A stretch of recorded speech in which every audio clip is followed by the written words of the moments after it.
낙심할 때의 기도라는 제목으로 하나님 말씀 증거하도록 하겠습니다. 시편 77편은 낙심한 크리스찬의 기도입니다. 어떤 문제인지 잘 모르겠습니다. 뭐 재정 문제인지 뭐 건강 문제인지 자녀 문제인지 관계인지 잘 모릅니다. 그러나 크리스찬이라고 하면 누구나 다 낙심은 온다라는 것입니다. 오늘 먼저 살필 것은 이 낙심이 오는 경우 세 가지 특징이 있다는 것입니다. 우리 여러분들 낙심 당해보면 대개 이런 범주에 다 속하게 되어 있습니다. 첫 번째는 기도해도 악을 쓰는 기도를 합니다. 그래서 막 부르짖습니다. 한 번은 우리 어떤 성도님이 너무 낙심했는가 봐요. 그래서 교회 와서 기도를 하는데 짐승 소리를 내면서 기도를 한답니다. 그걸 녹음까지도 했어요. 이 찬송 간사도 무섭다 그러니 얼마나 무서웠겠어요. 근데 내가 볼 때 그거는 짐승 소리가 아니라 너무 낙심 속에서 나오는 거예요. 그러니까 목소리가 달라져요. 그냥 자기의 그 속에 있는 본질을 다 드러내는 거죠. 부르짖고 부르짖었다 그렇게 얘기를 합니다. 우리 낙심 속에 악을 쓰면서 기도하는 부르짖는 기도 한번 봅시다. 1절입니다. 시작. 내가 내 음성으로 하나님께 부르짖으리니 내 음성으로 하나님께 부르짖으며 내게 귀를 기울이시리로다. 평소에는 조용조용하게 기도하시는 분도 낙심하게 되면 악을 쓰고 소리 지르고 기도할 수 있습니다. 이해할 수 있다고 생각을 합니다. 두 번째, 낙심할 때 어떤 일이 벌어지냐. 불면증이 온다는 것입니다. 잠이 안 와요. 잠 잘 자던 사람도 잠이 안 온다 이런 얘기를 합니다. 이리 뒤척 저리 뒤척. 사람이 힘든 게 뭐냐면 피곤할 때 자잖아요. 근데 피곤한데 잠은 안 오고 그러니까 더 힘들어지는 거죠. 우리 4절 읽겠습니다. 시작. 주께서 내가 눈을 붙이지 못하게 하시니 내가 괴로워 말할 수 없나이다. 잠 한번 실컷 자는 게 소원이다 하는 분들이 꽤 됩니다. 이번에 우리 선교 가기 전에 어떤 성도님 기도 제목 가운데 하나가 그게 있었어요. 자기가 불면증으로 참 힘들어지는데 선교 가서도 불면증일까 봐 걱정이 됩니다. 자기 때문에 이렇게 리듬이 깨질까 봐. 그래서 제가 한 중간쯤에 물어봤습니다. 불면증 어떻게 됐습니까? 그랬더니 골아 떨어져서 잠이 부족하답니다. 그러니까 선교가 치유책이 될 수도 있는 거죠. 그러니까 몸의 순종이죠. 몸이 좀 과도할 정도로 뛰니까 못 견디는 거죠. 차도 14인승에 맨 뒤에 앉아가지고 탔다 그러는데 그러니까 불면증도 이기게 되고 요즘엔 또 어떻게 되는지 모르겠네. 또 물어보고 제가 다음에 설명해 드릴게요. 어쨌든 간에 이렇게 낙심하게 되면요. 낙심이 좀 있었거든요. 불면증. 이게 뭐 겹으로 오니까 견딜 수가 없었다는 것입니다. 그리고 세 번째는 부정적인 말을 계속 합니다. 이건 원망하고는 좀 다른 건데 믿음에 의심을 할 수도 있다는 거예요. 믿는 자인데 하나님 앞에 투정하는 거죠. 하나님, 이게 하나님이 이럴 수 있습니까? 뭐 이런 거죠.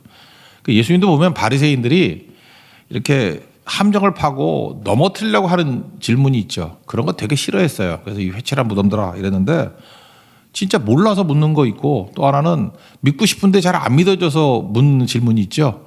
뭐 제자들이 그랬고 좀 약한 사람들 뭐 사마리아 여인이라든지 뭐 이런 사람들 이렇게 질문하잖아요. 그런 구도자의 질문이죠. 그런 거는 예수님이 기쁘게 받아주셨다는 것입니다. 여기 보니까 믿음 없는 사람의 질문이 아니고 믿는 자의 질문이에요. 그래서 이 세상적인 좀 안 좋은 질문은 되게 6가지죠. 그래서 6가지를 질문하는데 사실은 하나님의 속성을 생각하면 말도 안 되는 질문을 하고 있어요. 하나님이 나를 버리신다. 말도 안 되죠. 버렸다. 은혜 베풀지 않는다. 하나님 전공에 은혜 주는 건데. 인자가 끝났다. 헤세드, 이게 unfailing love인데 실패하지 않는 사랑인데 끝나게 뭘 끝나. 약속을 폐했냐. 하나님 약속 엄하게 지키시는 분이고 은혜 잊었나. 은혜 잊으면 하나님이 아니게 긍휼이 그쳤는가. 뭐 이렇게 말도 안 되는 거 6개. 근데 이게 뭐예요? 이게 의심하는 게 아니고 하나님이 주신다고 해서 느낌이 안 와요. 우리도 그렇죠. 이렇게 말씀으로는 아멘 그러는데 느낌으로는 아멘이 안 되는 경우가 있잖아요. 그렇잖아요. 해답은 갖고 있는데 느낌이 안 와. 느낌이 뭐 그렇게 중요한 건 아니겠지만 그래도 우리 살아갈 때 연약한 인간이니까 느낌이 너무 없으면 너무 힘들잖아요. 그래서 하나님 부르짖습니다. 7절, 8절, 9절에 6가지 질문. 우리 다윗을 통해서 나의 질문을 한번 해봤으면 좋겠어요. 7절, 8절, 9절 읽겠습니다. 시작. 주께서 영원히 버리실까? 다시는 은혜를 베풀지 아니하실까? 그의 인자하심은 영원히 끝났는가? 그의 약속하심도 영구히 폐하였는가? 하나님이 그의 베푸실 은혜를 잊으셨는가? 노하심으로 그의 베푸실 긍휼을 그시셨는가 하였나이다. 6가지 질문하고 있다라는 것입니다. 그러니까 우리가 낙심하게 되면요. 막 쓰는 기도하게 되고 잠이 안 오고 그다음에 이렇게 부정적인 질문들을 막 던지게 돼 있다는 것입니다. 왜? 믿음이 없어서라기보다도 답답해서 이게 낙심한 사람들의 상황이라는 것입니다. 이거 어떻게 풀어야 되느냐? 기도는 기도로 풀어야 돼요. 계속 기도해야 된다는 것입니다. keep going 해야 돼. 기도 계속 하는 거. 첫째는 쿰이죠. 일어나야 됩니다. 왜 그러냐? 우리가 일어나지 않으면 주변 사람들이 어려워져요. 우리가 사명자 또는 제사장 아닙니까? 우리가 일어나지 않으면요, 가족이 힘들어지고 동료가 힘들어지고 또 주변이 힘들어집니다. 그렇잖아요. 저같이 이제 목사인 사람이 낙심할 수 있죠. 낙심이 너무 길어져가지고 1년 낙심한다. 그러면 성도들 다 죽을걸? 그렇잖아요. 그래서 낙심을 해도 몰래 해야 돼. 몰래. 저는 새벽과 새벽 사이라고 생각하는데 그 중간에 낙심을 해야지. 그리고 또 될 수 있으면 출근해서는 낙심하면 안 되고 어디 차 막혀가지고 딴 걸로 낙심해야죠. 그죠? 아니, 차 타고 가면서 낙심을 하든지. 그러니까 빨리빨리 일어나야 된다는 것이면 일어나고 힘들어도 그렇잖아요. 입맛 없을 때 밥 안 먹으면 더 힘들죠. 억지로 먹어야 되잖아요. 요즘에 지금 연약한 분들 제가 많이 만나뵙는데 맨날 하는 얘기가 그거예요. 그죠? 먹어야 삽니다. 제가 보니까 안 먹으면 죽더라고. 그렇잖아요. 어떻게든 먹으면 삽니다. 그리고 누우면 죽고 걸으면 삽니다. 두 가지 얘기예요. 어떻게든 힘들어도 걸으세요. 걸으면 살고 어떻게든 드세요. 먹어야 살고. 요즘 맨날 그런 얘기를 하는데 똑같은 거죠. 영적으로도 마찬가지라는 것입니다. 일어나야 되고 그리고 계속 기도가 양식 아니에요. 그래야 살 수 있다 그런 겁니다. 우리 팀 켈러가 욥 설명하는 거 일절에 한번 설명했죠. 팀 켈러가 욥기 설명하면서 이런 설명했어요. 욥은 3장부터 막 자기 생애를 저주하고 끔찍한 기도를 했다라는 것입니다. 하나님 앞에 막 험한 소리 내뱉어요. 여기 지금 6가지 나오는 질문 같이 막 이런 거 질문하는 게 욥의 내용 아닙니까? 욥기. 그래서 야, 믿음 있는 사람이 왜 이런가 이런 생각이 듭니다. 그런데 욥기 마지막 42장 같은 데 보면 욥이 나를 영화롭게 했다. 그렇게 얘기를 합니다. 친구들한테 되게 논리적이잖아요. 친구들이 정답 들고 나온 사람도 아닙니까? 그런데 너희 아니다는 거예요. 욥이 나를 영화롭게 하고 너희는 아니다. 그러면서 욥이 너희를 위해서 중보기도 하지 않으면 너희 용서 안 하겠다. 그러니까 하나님께서 모든 권한을 욥에게 넘긴 것 같이 그렇게 표현하고 있다라는 것입니다. 욥이 이렇게 끔찍한 기도, 여기 나오는 6가지 기도 같이 이렇게 의문형의 부정적인 기도를 했는데도 불구하고 왜 하나님이 욥을 인정하고 영화롭다 그랬나? 그리고 화가 났습니다. 그리고 하나님께 항의하고 싶기도 했고 분노 이런 게 있었어요. 근데 사람 찾아가면서 하지 않았어요. 하나님께 했어요. 지금도 보면 그래. 믿음 없는 사람의 특징이 뭐냐면 맨날 전화되고 얘기를 하고 사람 만나 얘기하고 여러분 맨날 만나서 커피 마시자 이런 사람 조심해요. 커피 마시다 인생 다 망쳐요. 커피 집에서 혼자 마셔요. 커피 마시자 이게 되게 위험한 사람들이에요. 만나서 밥 먹다 체해요. 꼭 그런데 이상한 얘기를 한다고요. 근데 욥은 안 그랬어요. 욥은 친구들 같지 않고 하나님께만 다 쏟아붓잖아요. 하나님께만. 그랬더니 하나님이 이렇게 이해하잖아요. 너는 하여튼 좋은 것도 나쁜 거든 뭘 답답함이 있든 간에 심지어 흑암이 나의 친구라 그렇게 표현하잖아요. 근데 그걸 누구한테 얘기해요? 친구들한테 흑암이 나의 친구다 그렇게 얘기하지 않아요. 친구들 앞에서는 자기의 정당성 이런 거 설명해요. 자기의 의로 그것도 문제가 있죠. 그렇지만 친구들 앞에서는 논쟁을 벌이지만 하나님 앞에서 자기 속마음을 다 얘기한다고. 하나님 흑암이 나의 친구입니다. 하나님 앞에 머물러 있잖아요. 디폴트가 하나님 앞에 머물러 있어요. 그게 기도예요. 똑같이 6가지 이 다윗의 탄식, 이게 욥의 탄식하고 거의 같거든요. 당신은 하나님이시고 나는 아무것도 아닙니다. 불쌍히 여겨주세요. 이게 기도라고요. 계속 기도하잖아요. 사실 기도라고 말하기 힘들죠. 탄식이에요, 탄식. 그때부터 이제 시작이 된다는 것입니다. 여러분 주님 떠나지 마십시오. 그래서 낙심해도 힘들어도 이렇게 새벽 기도의 자리, 교회에서 기도의 자리 떠나지 않는 사람들은 소망이 있어요. 그러니까 금방 끝나요. 그렇게 오래 안 간다고. 팀 켈러가 욥기 설교뿐만 아니라 자기 자신의 간증도 하네요. 자기가 낙심이 되게 왔을 때가 있다는 거예요. 2002년하고 2020년 그때 낙심했던 얘기를 합니다. 아내가 크론병에 걸렸답니다. 크론. 케이스인가? 뭐라고 봐야 되나? KATHY를 뭐라고 말해요? 캐시예요? 케이시야. 사모님이 캐시인데 크론병에 걸렸대. 크론병이 뭔지 잘 모르는데 치질 비슷한 거래. 막 설사하면서 복통이 오고 체중감이 가지고 난 모르겠어. 미국면 걸리는 병인가? 우리나라에 있나? 하여튼 크론병이래. 크론병. 그리고 본인은 갑상선 암이었고 2002년에. 그래서 부부가 같이 아프면 힘들거든요. 저도 우리 부부도 같이 아파봐서 알아요. 힘들거든요. 낙심도 오고 이거 뭐냐 이거. 뭐 그런 느낌이 와요. 그리고 2020년에 최장암, 결국은 최장암으로 하늘나라 가셨죠. 그러니까 그런 것들이 있다는 거예요. 근데 낙심이 되더라는 거예요. 한 사람이 좀 도와주고 그래야 되는데 뭐 똑같이 병에 걸려놓으니까. 그리고 사모님, 캐스 사모님이 우리 매일 기도하자. 목사님한테 그랬대요. 목사님 기도 안 했는가 봐. 팀 켈러 뭐 너무 존경하지 마세요. 하여튼 목사도 그럴 때 있어. 그죠? 사모님이 기도하자 그러더라는 거예요. 근데 매일 기도하자에 그 매일에 낙심이 되더라는 거예요. 더. 한 번 기도하자 그러면 하겠는데 지금 힘들어 죽겠는데 매일 기도하자고? 나 사역도 많은데 매일? 근데 그 캐스 사모님이 이렇게 얘기하더라는 거예요. 둘 다 이제 뭐 암이고 크론병이고 그러니까 병원에 다닐 거 아니에요. 의사 선생님이 시간 정해놓고 약 먹으라 그럴 때 당신 잘 먹잖아. 그러니까 오래 살고 싶었는가 봐. 하여튼 약 먹으라 할 때 정확히 지켜 먹었대요. 그런데 기도는 왜 못해? 그러더래요. 정해놓고. 여러분들 지금도 약 드시는 분 되게 많죠? 시간 정해 잘 드시잖아요. 우리 어머니도 그러더라고. 뭐 약 드시라 그랬더니 오래 살고 싶으신가 봐. 뭐 전화 걸 것도 없어. 정확하게 막 체크해 가면서 해요. 기도도 그렇게 하시나? 우리도 그러시죠. 의사 말은 잘 들으면서 하나님 말씀은 안 듣고 그게 문제가 되겠죠.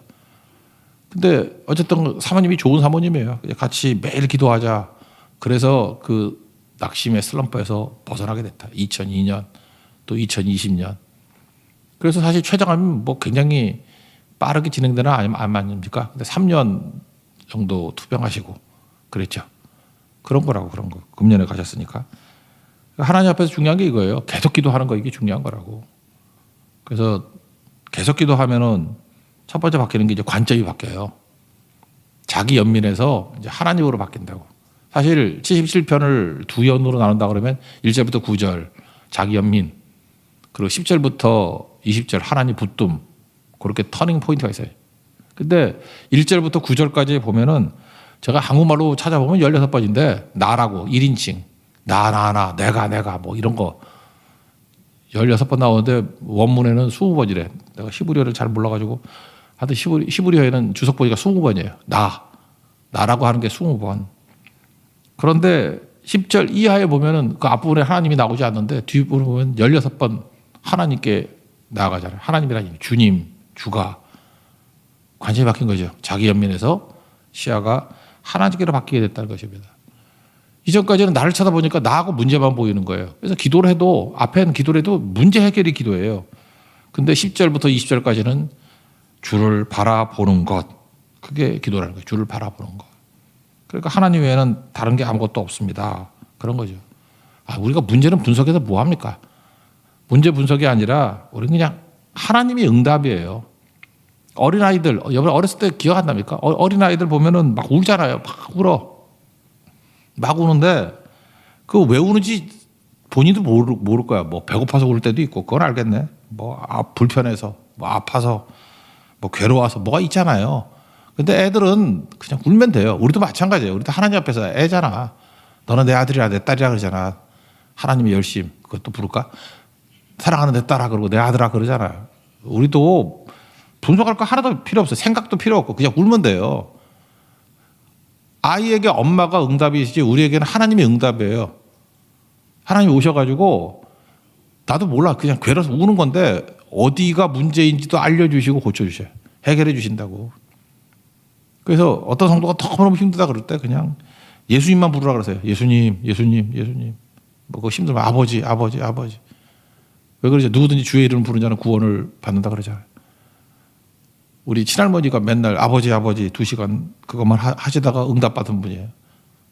그거거든요. 주님 찾으면 저는 지금 생각하니까 그게 맞다고 생각해요. 왜? 하나님의 응답이기 때문에. 아버지가 응답이기 때문에. 아버지가 찾아오시면 다 해결이 된다는 것입니다. 그러니까 그런 기도 계속 쭉 하라고요. 낙심 중에 아버지만 찾는 기도를 해도 돼요. 예수님만 찾는 기도를 해야 된다고. 그럼 응답이 되는 거죠. 그 초점 이동이 되는 거예요. 나로부터 자기 연민에서 하나님께로 연결이 되니까 그 다음에 예수님이 오셔가지고 뭐 우리에게 주시는 게 뭐예요? 예수님의 영이 성령께서 생각나게 하시죠. 생각나게. 그 요한복음 14장, 15장, 16장이 성령장이라 그러잖아요. 14, 15, 16장. 14장 26절 보니까 보혜사 곧 아버지께서 내 이름으로 보내실 성령 그가 너희에게 모든 것을 가르치시고 또 내가 너에게 말한 모든 것을 생각나게 하리라. 또 뭐 심증한다 뭐 기억나게 하리라. 그러니까 성령이 하시는 역할이 뭐예요? 성령이 일하실 때 생각나게 하리라. 기억나게 하리라. 그래서 막 기억이 나는 거예요. 생각이 나는 거라고. 그래서 먼저 하나님께서 살아계신다. 이게 생각이라고. 우리 헨리 마틴 얘기 맨날 했잖아요. 하나님의 성품을 묵상하는 것보다 더 가치 있는 일은 없다고. 여기 지금 관점이 바뀌었잖아요. 바뀌어가지고 그냥 아버지 이 정도 수준이에요. 탄식이라고. 근데 그걸 쭉 하니까 욕기같이 욕같이 이렇게 탄식만 하다가 보니까 이제 하나님의 성품이 생각나는 거. 주님은 말씀이 거룩하시고 위대하시고 뭐 하나님 계시고 하나님 성품 생각나는 거 한번 읽어봅시다. 13절부터 15절까지 한번 읽어서 시작. 하나님이여 주의 도는 극히 거룩하시오니 하나님과 같이 위대하신 신이 누구오니이까. 주는 기이한 일을 행하신 하나님이시라. 민족들 중에 주의 능력을 알리시고 주의 팔로 주의 백성 곧 야곱과 요셉의 자손을 속량하셨나이다. 여기 하나님의 속성이 쭉 나오잖아요. 이런 하나님인데 내가 왜 낙심하고 있지? 그죠? 탄식에서 시작했지만 관점이 바뀌니까 성령께서 나에게 생각나게 만드신다니까. 막 기도해 보세요. 그러면 우리 지혜가 뭐라 그랬어요? 일처리 능력이라고 그랬죠. 기도하면 성령께서 지혜를 주시는데 지혜가 뭐 딴 건지 알아요? 막 생각나게 만든다니까. 그 생각나게 만드는 게 풀이예요. 풀이법. 우리도 그렇지 않아요? 시험 볼 때 뭐 하나 생각나면은 다 풀이지 않아요? 근데 생각이 안 날 때가 있잖아요. 막 꼬이기 시작하면 막 뒤집어지는 거잖아요. 근데 결정적인 순간에 내가 어떻게 그런 생각을 했지? 성령이 주신 생각이에요. 그래서 물꼬가 튀어요. 막혔던 게 확 열리고 결정적일 때 한마디, 막 대화 나눌 때 있지 않습니까? 누구하고 상담할 때 그 한마디가 전체 분위기를 바꿔버리잖아요. 성령이 생각나게 하신다고.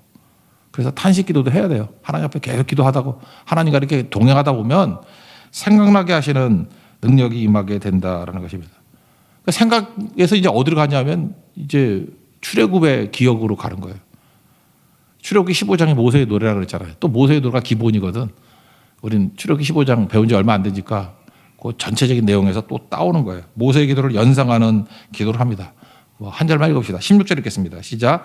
하나님이여 물들이 주를 보았나이다. 물들이 주를 보고 두려워하며 기품도 진동하였고. 이 물 그러면 이 악한 세력이 나오는 게 물이라고 그랬죠. 바다, 혼돈 이런 거라고. 그러니까 고난과 시험을 물로 표현한 거예요. 그러니까 물들이 고난과 시련이 주를 봤대요. 이거 뭐지? 의인화시킨 거잖아요. 그죠? 이 고난과 시련이 하나님을 봤답니다. 그리고 물들이 고난과 시련이 주를 보고 두려워했대요. 오히려 내가 두려워하게 만드는 대상들이 하나님을 보고 두려워했고 막 진동했대요. 부들부들 떨고 있었다. 하나님 앞에 떨었다. 그런 뜻이라고요. 그러니까 낙심케 하는 모든 일들, 낙심케 하는 모든 세력들이 하나님을 보고 부들부들 떨더라. 이게 복인 거예요. 그러니 뭐 걱정할 게 있어요. 그죠? 기적 중에 기적이 출애굽 아닙니까? 430년이 뭐 어마어마한 기간이라 그랬잖아요. 뭐 임진왜란 뭐 그때쯤이에요. 그거 좀 지나고 난 다음에 430년 전이라 그러면 그때인데 그때부터 끌려가가지고 지금까지 있다 그러면 뭐 답이 없잖아요. 430년. 근데 하나님이 약속을 지키시잖아요. 그죠? 그래서 노예, 아무것도 아닌 노예, 그것도 200만을, 장정만 60만을 끌고 나오시잖아요. 그런 일을 행하신 하나님이 내 삶에 이 문제 이거 못 풀 리가 없죠. 하나님 약속하신 건 그대로 되는 거죠. 여러분 출애굽을 보십시오. 출애굽을 가능하게 하신 하나님이 내 삶의 문제 그건 일도 아니에요. 진짜 껌이야 껌. 그죠? 아무것도 아니라고. 왜 낙심을 해요? 요즘 출애굽기 보잖아요. 근데 왜 낙심을 하냐고. 그런 하나님이 나의 하나님이신데 거기다가 예수님이 십자가까지 지시고 우리 죄를 사하시고 영생 주시고 능력 주시고 뭐 구약의 백성도 그렇게 승리를 거뒀는데 이제는 우리가 내 주에 계신 성령이 계시는데 뭘 두려워하겠어요. 하나님께서는 이스라엘 백성들은 그 홍해 앞에는 홍해 뒤에는 애국군데 진퇴양난의 위기에 놓여 있었잖아요. 낙심이 됐겠지. 뭐 답이 안 보이니까. 근데 우리가 여기서 맨날 찬양 부르고 있잖아요. 바다의 길을. 하나님은 바다의 길을 보셨다라는 거예요. 그죠? 큰 물 가운데 큰 길을, 큰 대로를 보셨대요. 지금 여러분 아무것도 안 보이죠? 하나님은 바다에서도 길을 보십니다. 그런데 우리 인생 가운데 길 못 볼 게 뭐 있어요? 광야에도 길을 보시고 사막에도 강을 보시고. 그러니까 하나님 앞에 나가면 이걸 다 보여주신다는 거예요. 하나님이 보는 걸 내가 볼 수 있게 만드는 거. 그러니까 강하고 담대해지는 거죠. 19절 읽겠습니다. 시작. 주의 길이 바다에 있었고 주의 곧은 길이 큰 물에 있었으나 주의 발자취를 알 수 없었나이다. 주의 발자취를 알 수 없었다. 저는 이걸 신비라고 생각해요. 하나님께서 일하실 때 보면요. 동행하시는데 언제나 신비해요. 발자취를 알 수가 없어요. 그래서 믿음 없는 사람들은 나중에 보면 그 우연이 된 거 아닌가 그렇게 생각을 들어요. 물론 당장은 믿지만 이번에도 뭐 선교 갔다 오신 분들 초신자들 그런 거 있죠. 하나님이 일하시고 하나님이 이렇게 이끄신 거 다 믿죠. 선교 현장에서 그거 못 믿으면 그 인간이 아니지. 그리고 간증했죠. 그 다음날 간증하니까 간증이 되는 거지. 지금쯤 한 반쯤은 다 잊어버렸을걸? 그거 우연 아니야? 뭐 한여름밤의 꿈 아니야? 뭐 이러고 그냥 항상 하다 보면 그렇게 되는 거겠지. 여행이 주는 뭐 판타시 뭐 그런 거 아니야? 뭐 이렇게 생각한다고. 왜? 주의 발자취를 알 수 없었나이다. 언제나 신비해요. 그러니까 중요한 게 뭐예요? 신명기 정신도 기억이잖아. 기억. 성령께서 이걸 기억나게 만드시고 생각하게 만드시고 되새기게 만드시고 그래서 항상 디폴트에 그 감격이 있게 만드신다고. 그 기도 쭉 하는 사람들에게 임하는 능력이라는 것입니다. 그래서 여러분 신앙이라는 건 이해가 아니고 신비입니다. 신비. 신앙이잖아요. 신앙. 믿고 바라본다는 거야. 우러러랑이잖아요. 믿음은 바라보는 거예요. 항상 믿고 바라보는 거. 믿는 게 이성이라 그런다 그러면 제가 볼 때 뭐 바라보는 건 느낌, 감성 아니겠어요? 신앙의 신앙. 그래서 언제나 승리하게 된다는 것입니다. 항상 그 생각하세요. 홍해 앞에 뒤에 애국 군대를 푸신 하나님께서 지금 여러분 문제가 커봐야 뭐 그렇게 큰 게 있어요. 뭐 기껏해야 뭐 약간의 돈 문제겠고 그거 아니에요? 뭐 기껏해야 뭐 자식 문제겠고 뭔가 뭐 결혼 문제겠고 하나님께서 원하시면요 60만 명도 데려올 수 있어. 다 데리고 못 사니까 그 문제지. 그러니까 뭐 걱정하겠어요? 아무것도 아니죠. 그래서 왜 이 성경을 보여주시냐면 고린도전서 10장 11절을 보니까 그들에게 일어난 이런 일들은 그렇게 출애굽이에요. 본보기가 되고 말세를 만난 우리를 깨우치기 위하여 기록되었는지라. 왜 이런 거 출애굽 사건을 보여주십니까? 우리에게 본보기를 보여주시려고. 그리고 깨우치기 위해서. 그러니까 우리도 마찬가지죠. 사람들은 성경 안 보잖아요. 우리의 본보기와 우리 깨우침을 통해서 또 많은 사람들이 하나님을 보게 되고 깨닫게 되고 전도하게 된다는 것입니다. 전도가 안 되는 이유가 뭐냐? 우리 삶에서 역사가 없기 때문에 그래요. 그러므로 해야 될 일이 뭐예요? 절망 중에도 낙심 중에도 계속 기도하십시오. 계속 기도하면은 일단 자기 연민에서 벗어나요. 그리고 하나님만 계속 찾아보면 욥기 수준에 욥의 수준에 머무를 수 있다고. 그러면 그 다음엔 하나님께서 우리에게 성령 보내주셔가지고 생각나게 만들어요. 잠깐 생각. 그래서 보여주시는 거죠. 그 잠깐 문제가 작아지고 나중엔 하나님께서 일하시는 것들 when you pray, God works. 하나님 일하시는 거 보잖아요. 홍해를 가르시고 우리 인생에도 홍해 문제를 해결해 주시고 그럼 나중에는 문제가 작아지는 게 아니라 문제가 없어지더라. 그래서 해결 안 될 문제 그거는 우리의 중요한 게 아닙니다. 어떤 어려움도 이기게 만드시는 하나님과 함께 동행해서 이기는 하나님의 승리의 종 되기를 바랍니다. 그래서 우리의 낙심은 오히려 좋은 시험 문제예요. 이거 풀기만 하면 풀어서 성경에 나오는 이 정답 홍해 가르고 난 다음에 출애굽기 15장에 찬송이라는 정답이 있잖아요. 다 풀고 난 다음에 우리도 모세의 노래 같은 노래를 한다 그러면 최고의 인생이 될 수 있다라는 것입니다. 해답만이 아니라 풀기까지 가능한 진짜 실력 있는 크리스찬들은 축복과 은혜가 넘쳐나기를 기원합니다. 자리에서 일어나겠습니다. 바다의 길을 찬양하겠습니다.